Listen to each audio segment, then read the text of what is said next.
Dr. Haynes, thanks for meeting with us today. We're going to go ahead and get right into it. First of all, what do you consider the biggest problem that needs solving in the state of Wyoming, and how would you, as a leader, as governor in Wyoming, take care of that problem? Okay, the largest problem is federal overreach, and it's manifested through out-of-control federal agencies, and the two agencies out front now are the EPA and the Fish and Wildlife Service. So as governor, much in a room much like this, I sit with the heads of those divisions and point out where the constitutional line is for their authority. And then we go from there.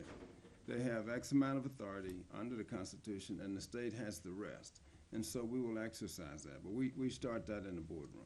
So talk about specific examples of that. Can you name one or two examples of overreach right now that you're seeing that you want to address right away? Well, the situation with the reservation in Riverton and the 50-mile reach for the EPA for air quality. They have no jurisdiction to do that, no authority. And then if you look at there's a welder in Uinta County, Andy Johnson, and his family live on 8 acres. Andy got permission for a pond from the state engineer's office and specifications for the pond, spillway, etc. He met that specification to the T, and the state engineer signed off on the project, said, enjoy your pond. Well, the EPA says, no, you can't have a pond. We're going to fine you $75,000 a day until you put that back. And then I heard one figure of $187,000, but it was the $75,000 that was published. So until you put that back to our specifications or the way it was, and they have no idea how it was, but they have no authority to do that. And there are several Supreme Court decisions. I'll give you a couple. New York versus the United States, 1992, Mac Prince versus the United States, 1997, point out that not only the agencies, but the U.S. Congress has no authority to dictate to a citizen or to the several states. Okay, switching gears a little bit to the economy, what is next for the state's economy, and as governor, what would you do to help Wyoming get there? Okay, what's next is we play to our strength. We have a very, very difficult situation in our market, which nationwide, with the shutting down of coal-fired power plants and the attack on fossil fuels. Now, the demand for power isn't going down, so that's an opportunity for Wyoming. When the people in the major metropolitan areas, we're talking tens of millions of customers, see their power bills double and triple, then we have an opportunity to help those folks. And not only do we have an opportunity, I feel we have an obligation to use what God gave us in Wyoming. We have more coal than China, and we're equal to many other states in oil and gas known reserves. And with the constant evolution of technology to explore and produce, I think we're sitting in a great position to move from, say, producing 20% of the nation's power to 40 or 50% of the nation's electric power. Now, when you play to your strength, when we unleash those thousands of permits that producers have that they haven't been able to start, but they've paid for and they've been approved, that's going to give us a shot in the arm right away, but that's just scratching the surface. The spin-off industries that serve a robust natural resource industry from agriculture to mining will greatly diversify and improve our economy. A real robust IT backbone to all communities will provide opportunities for small entrepreneurial businesses that are web-based. And I've seen a few of those in the state. We could have many more. So that's really kind of the big picture. There's a lot of detail to work out, but if we play to our strength, Wyoming's economy will be great, and we can help the country. We can, in fact, help the Western world. What would you have done differently as governor on the Cindy Hill SF-104 matter? How would I have managed the SF-104 matter? Okay, I can give you two scenarios, and I would have assumed that she would come to me as governor and said, Taylor, these programs really aren't very effective. Here are programs we should have, and the session is over.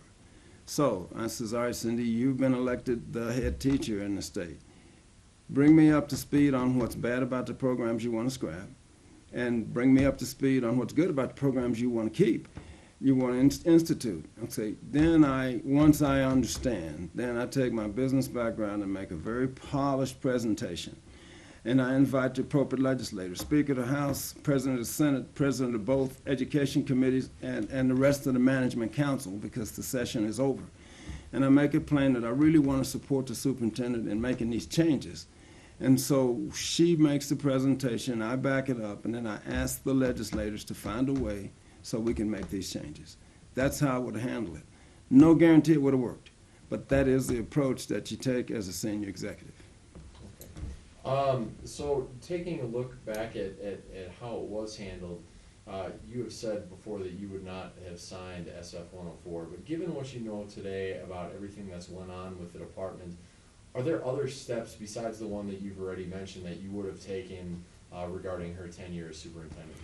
Well, that's an excellent question and tough, but because she's a public figure and also a candidate, I will have to answer your question. I don't like discussing other candidates, but that's a fair question. Going to the end of my previous statement, let's say it didn't work. The legislature says, geez, Governor, we like your presentation, but we're not going to change these appropriations. Okay, we're done, right?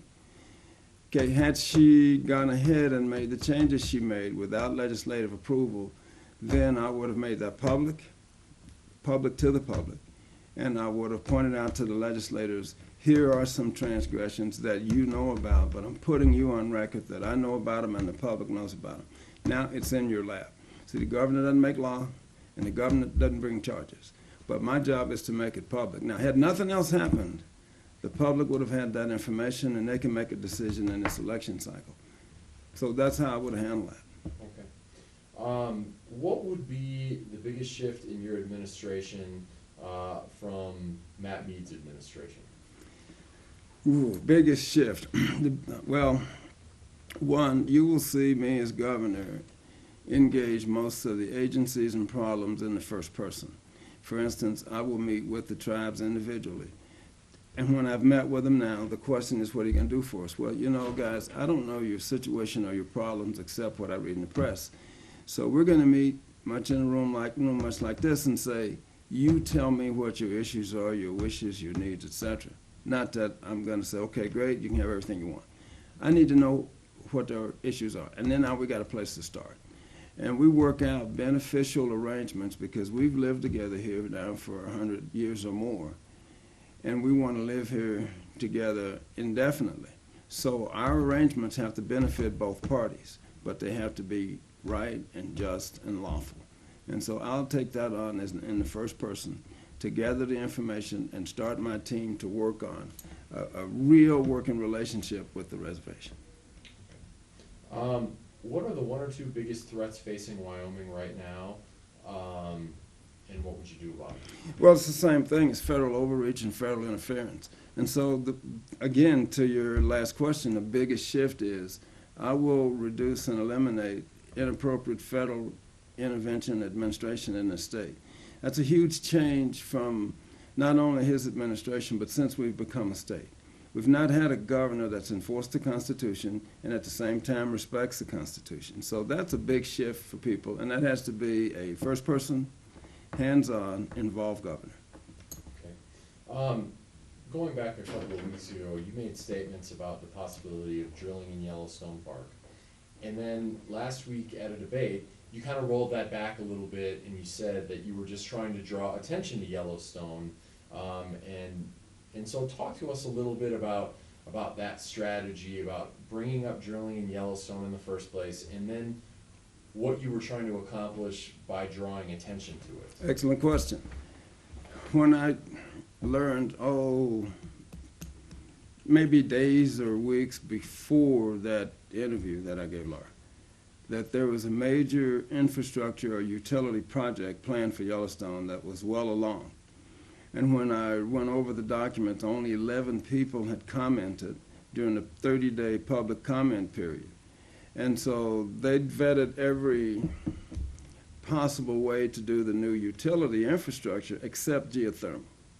And so with all that's going on, how do I really, my hope was to get people to ask, enough people to ask the Park Service to reopen the comment period, but more directly to get them to at least consider geothermal power generation and heating for the buildings in order to reduce the footprint. Geothermal has no emissions.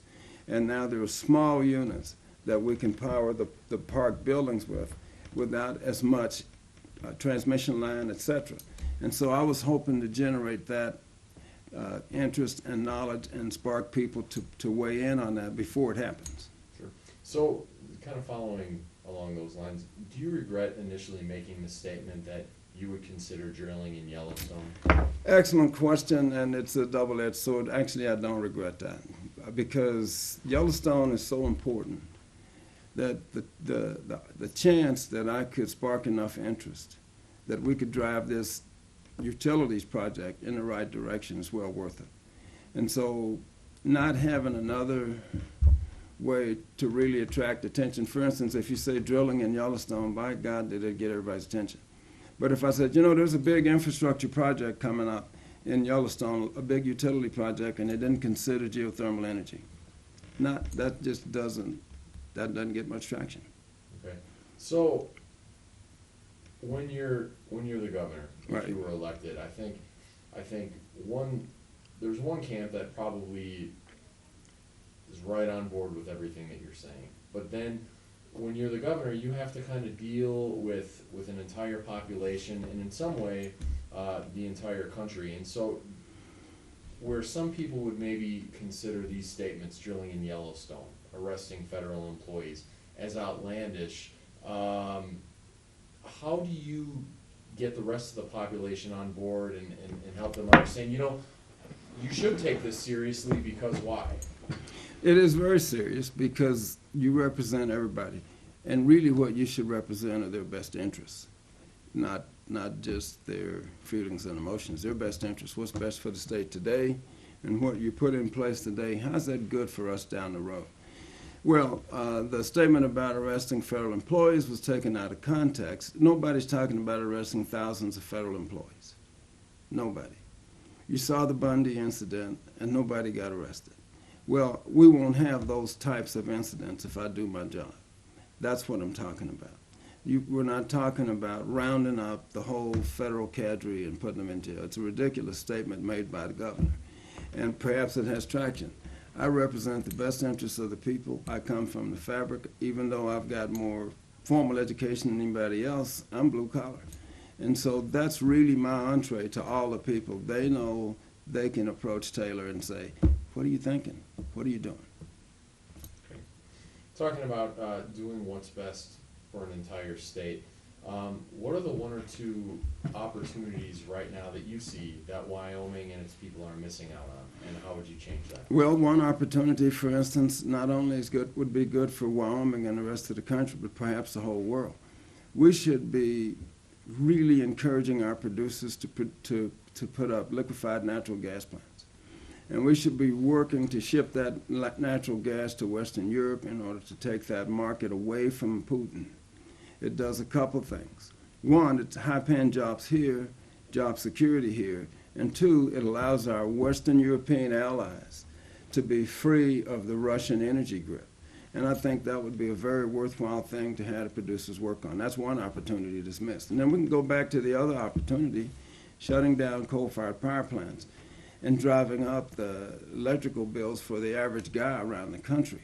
There's an opportunity for Wyoming to build power plants of all types and to supply that power into the grid at a much more reasonable price. Dave, Sal, do you have any other questions? Okay. Appreciate you meeting with us today, and I think at this point we would just open it up to you to make a closing statement and tell people in Wyoming why you. Why me? Excellent question. Excellent opportunity. Why me? Because I've been here 30 years, and I've worked both in medicine and in agriculture, and I've had public service at the University of Wyoming, so I understand how we work and what our strengths are. And I have the education on the one hand, but I have the time on the ground in business to pull these things together. I have the senior executive experience to work with people, especially work with people who may not agree with me, to find that way we can move forward and not give up our goals of making this state energy independent, making us rich, keeping our high-paying jobs. So that's why me. Okay. Well, Dr. Haynes, thank you for your time today. And thanks for the opportunity. Thank you. Thank you so much. Well, thank you. Really appreciate you making time with us. I know how busy you are. Well, you know, you guys can mine too, not just now.